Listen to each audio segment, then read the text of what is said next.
तो वो पढ़ते कि हमको मालूम है स्वर्ग की सच्चाई। फर्क है सबका साथ सबका विकास। सभापति महोदय बोलने से पहले उनसे कुछ जमीनी बात करें। सभापति महोदय, व्यापारियों को या हमारे जितने भी उद्योग से जुड़े लोग हैं उनके साथ ये परेशानी क्यों?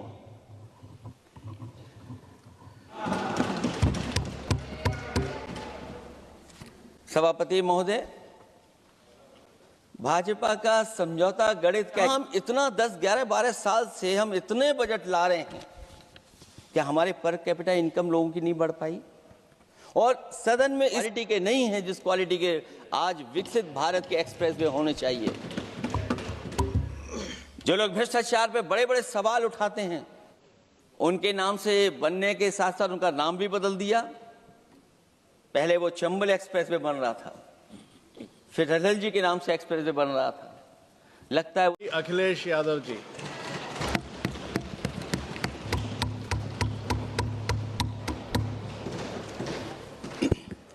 मैं सबसे पहले सभापति महोदय आपका मैं धन्यवाद देता हूं कि मुझे आपने बजट पे बोलने का समय दिया है। मैं तीसरा सदस्य इस पे बोल रहा हूं।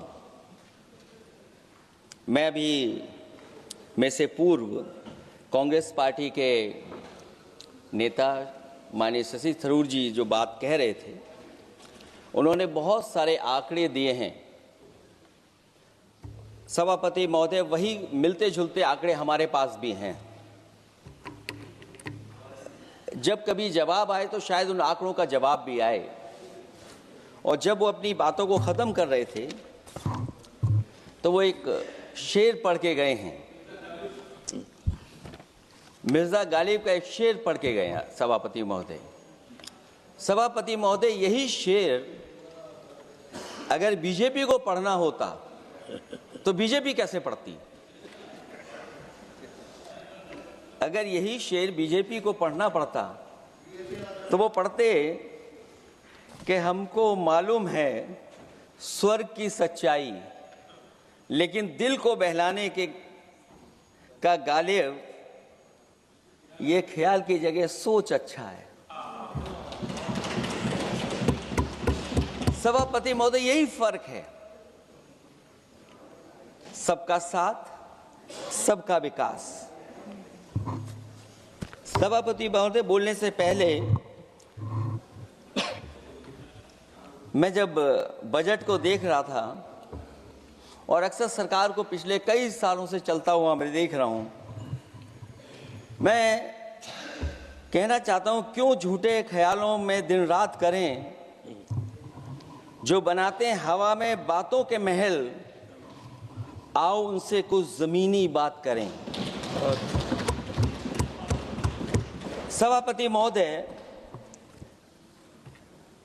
बजट आने से पहले और बजट आने के बाद पूरा देश और पूरे देश में ये बहस चल रही थी कि अमेरिका को लेकर के डील होने जा रही है।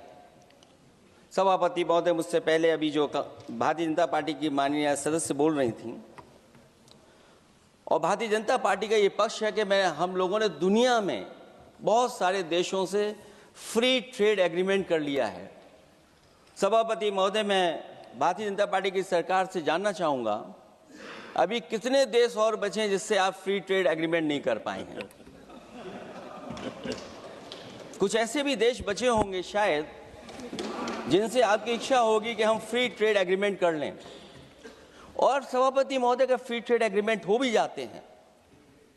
जो लोग कभी रुपए के बारे में बहुत चिंता करते थे, कभी कभी उम्र से, कभी कभी दूसरे लोगों के उससे जोड़ देते थे, इतने सब फ्री ट्रेड एग्रीमेंट होने के बाद और अमेरिका से डील नहीं ढील हुई है, उसके बाद हमारा रुपया कहां पहुंचेगा? और अगर यही डील होनी थी तो 11 महीने इंतजार क्यों कराया?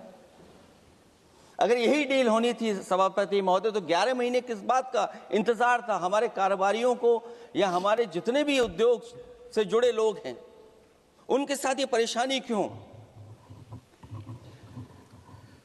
बजट पर सबसे पहला सवाल यही है कि डील पहले बनी है बजट।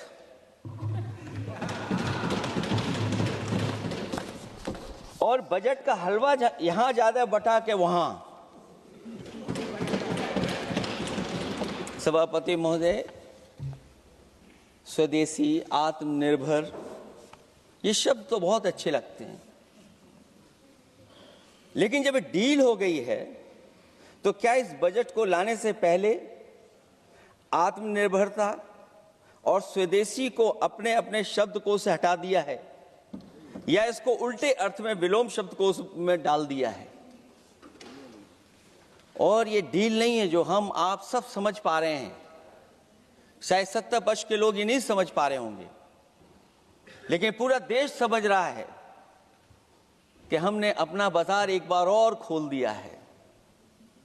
$500 बिलियन का व्यापार एक तरफा। हमारे आत्मनिर्भरता कहां जाएगी? स्वदेशी नारा हमारा कहां जाएगा? हमारे देश की जनता भाजपा से कह रही है कि जहां तक हमें मालूम है डील एक तरफा नहीं होती है। क्या ये बनी वहां पहुंची यहां जहां जैसे कोई एक पक्षी मान रहा हो?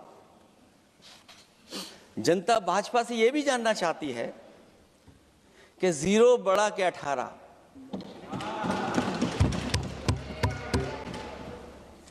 सभापति महोदय, भाजपा का समझौता गणित क्या यह है कि 18 0 के बराबर है? क्या 18 हमारा 0 के बराबर है? देश के किसानों, दुकानों, उद्योगों को बचाने के लिए खोखले शब्दों के अलावा भाजपा के पास कोई और सुरक्षा कवच या संरक्षण योजना है कि नहीं है? इसलिए मैं सभापति महोदय कहना चाहता हूं, ये बजट दिशाहीन है। इस बजट में कोई विजन नहीं है कि 2047 तक हमारा देश विकसित भारत बन जाएगा। और हम जैसे लोगों को, समाजवादियों को तो सरकार से पहले ही उम्मीद नहीं थी, और जिस सरकार से उम्मीद ना हो उसकी बजट से क्या उम्मीद होगी? इस बजट में पीडीए के लिए कुछ भी नहीं है। कोई योजना दलित, पिछड़ा, महिला, गरीब, अल्पसंख्यक या नवयुवक के विकास के लिए नहीं लाई गई है। ऐसा लग रहा है कि सरकार ने इनके बारे में सोचना ही छोड़ दिया है। और अगर जीडीपी हमारी 7% है और नॉमिनल जीडीपी की ग्रोथ केवल 8% है, जो कि लगभग 12% होनी चाहिए थी, इसके कारण लोगों के हाथ में कम पैसा है। और कारण यह भी लगता है कि हमारा प्राइवेट इन्वेस्टमेंट नहीं आ पा रहा है। जो लोग ये कहते हैं कि हम प्रति व्यक्ति आय बढ़ा रहे हैं, जो आंकड़े हमारे पास हैं, जो जानकारी हमारे पास है, वो आंकड़ा यही कहता है कि $3000 के लगभग प्रति व्यक्ति आय हमारी है। और अगर हम दुनिया से जब इतना ही जुड़ गए हैं तो 2025 की जो रैंकिंग है, हमारा स्थान 144वां है, 144th है।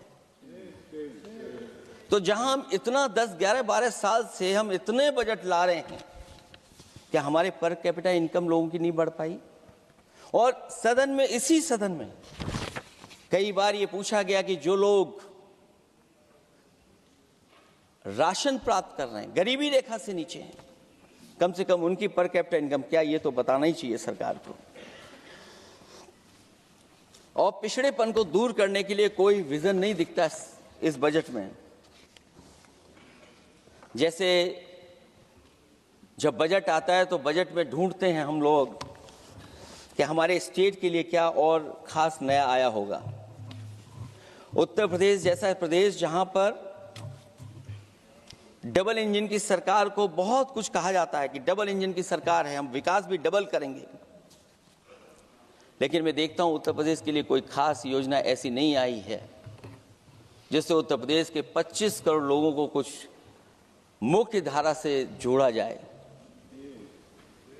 वैसे तो बड़ी बड़ी योजनाएं बताई जा रही हैं कि हमारे कई फ्रेट कॉरिडोर्स बन रहे हैं, वाटरवेज बन रहे हैं, एक्सप्रेसवेज बन रहे हैं, लेकिन उत्तर प्रदेश जहां से प्रधानमंत्री जी आते हैं, भविष्य में जो बनेंगे एक्सप्रेसवे, लेकिन भारत सरकार के बजट से कोई भी अभी एक्सप्रेसवे वहां पर नहीं बना।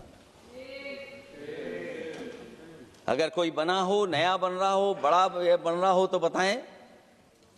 और जो बने भी हैं वो उस मानक, उस क्वालिटी के नहीं हैं जिस क्वालिटी के आज विकसित भारत के एक्सप्रेसवे होने चाहिए।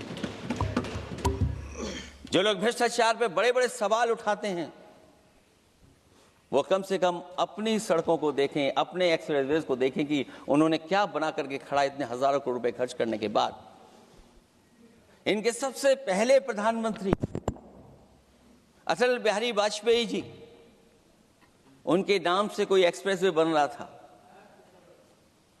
सभापति महोदय, हम लोगों ने अखबारों में पढ़ा, कई लोग स्टेटमेंट भी देते हैं कि हम एक्सप्रेसवे बना रहे हैं।